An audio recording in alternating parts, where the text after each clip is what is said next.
Shane van Gisbergen just did something nobody in NASCAR saw coming. He took the lead from the points leader on a track he was never supposed to compete on, beating 3 Joe Gibbs racing drivers in a row to do it. Then he backed it up with the best short track finish of his entire Cup Series career. This was not luck. This was Shane van Gisbergen sending a message to every team in the garage, and by the end of this video, you'll know exactly why every playoff contender should be worried about him right now. Shane van Gisbergen came to NASCAR labeled as a road course specialist.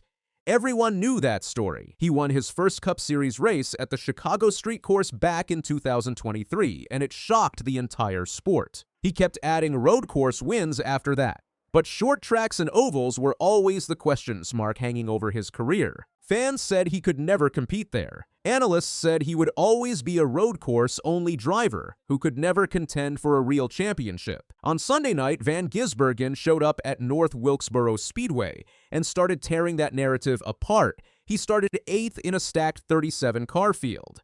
That is a solid starting spot, but nothing special. Then his crew chief Stephen Doran made a bold call on pit road. Instead of taking 4 fresh tires, like most of the field, he called for a 2-tire stop during the first pit cycle. That gamble rocketed van Gisbergen from 8th all the way up to 4th place in one move. From there, things got serious fast. He picked off Christopher Bell. Then he passed Gibbs. Then came the biggest name of all, Denny Hamlin, the current points leader of the entire Cup Series. Van Gisbergen took the lead away from Hamlin on lap 52 of 450. Stop and think about that for a second. A driver who spent years being labeled a road course-only racer just took the lead away from the best points man in NASCAR on a short track oval, in front of everyone who doubted him. Van Gisbergen even joked about it live on his team radio. He said, quote, "I'm leading. What the expletive do I do now?" That radio clip spread everywhere within minutes. But here is the part that should actually worry every other team in the garage. He was not just cracking a joke because he was surprised. He knew exactly what he was doing out there. He led 4 separate times for a total of 49 laps. That was the second most laps led in the entire race, trailing only race winner Joey Logano, who led a massive 323 laps. Van Gisbergen did not just get lucky and lead for a handful of laps because of a random pit sequence. He held that lead through real racing against real short track specialists on a track that so many people expected to expose his weaknesses. Now here is where the story gets even better, and this is the part most fans are missing. Van Gisbergen finished 5th. That is his first career top 5 in a Cup Series short track race. Not his best short track finish ever, his first top 5 ever on a short track period. And this came just one night after he finished 3rd in Saturday's Craftsman Truck Series race at that exact same track. That Truck Series result matters more than most people realize. His crew chief Stephen Doran said afterward that the truck laps directly helped his Cup Series run the very next day. Van Gisbergen used lines and braking points he figured out in Saturday's truck race during Sunday's Cup race. He was literally studying the racetrack in real time and applying those lessons less than 24 hours later. That kind of rapid learning curve is rare, even for veteran drivers who have raced ovals their entire careers. This is not the profile of a driver who struggles on ovals. This is the profile of a driver who is closing the gap faster than anyone expected. And there is something else that stood out from his own words after the race. Van Gisbergen said North Wilkesboro reminded him of a road course. He explained that he used right foot braking for half the race, a technique that comes straight out of his road racing background. Instead of his road course skills being a weakness on short tracks like everyone assumed, he is now turning them into a genuine advantage.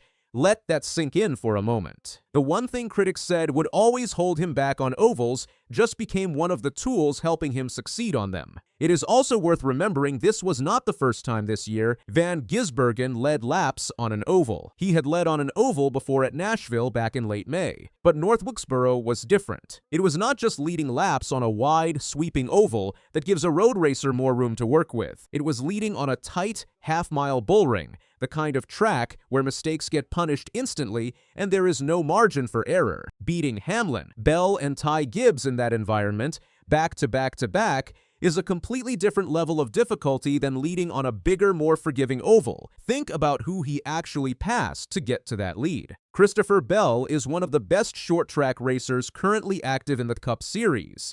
Gibbs has built his reputation as an aggressive short-track racer since his early days in the sport. And Denny Hamlin is a former North Wilkesboro winner himself and the reigning points leader this season. Van Gisbergen did not sneak past a handful of midfield cars to grab a cheap lead. He went through 3 of the toughest short-track competitors currently in the sport, one after another, in real racing conditions. But this result means far more than just one good night at one track. It has real consequences for the rest of his season, and this is where the story turns into something every playoff team needs to pay attention to. Van Gisbergen is fighting to make the NASCAR playoffs for the 2nd year in a row. Last year, his road course wins were enough to lock him in through the win, and in format, meaning one win on a track he already dominated was all he needed. This year is a completely different challenge. He needs consistency across every type of track, not just the road courses where everyone already expects him to shine. After North Wilkesboro, Van Gisbergen now sits 54 points above the provisional playoff cut line. That is a 23-point jump from where he stood before the race even started. With 5 regular season races left on the schedule,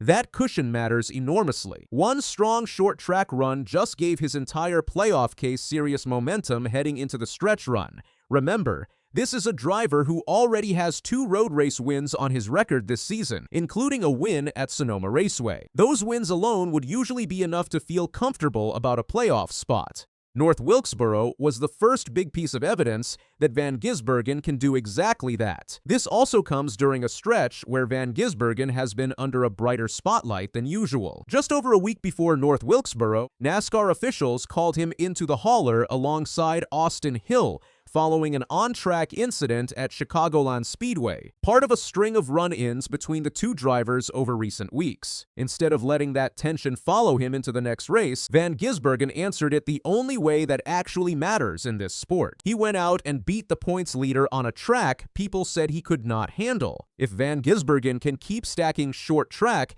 and oval results like this one, he stops being a driver that other teams can predict. But an SVG who can also run inside the top 5 on short tracks becomes a completely different problem to solve. That means every single week on the schedule becomes unpredictable, not just the road course weekends. Remember what we said at the start of this video. This was not just a good finish.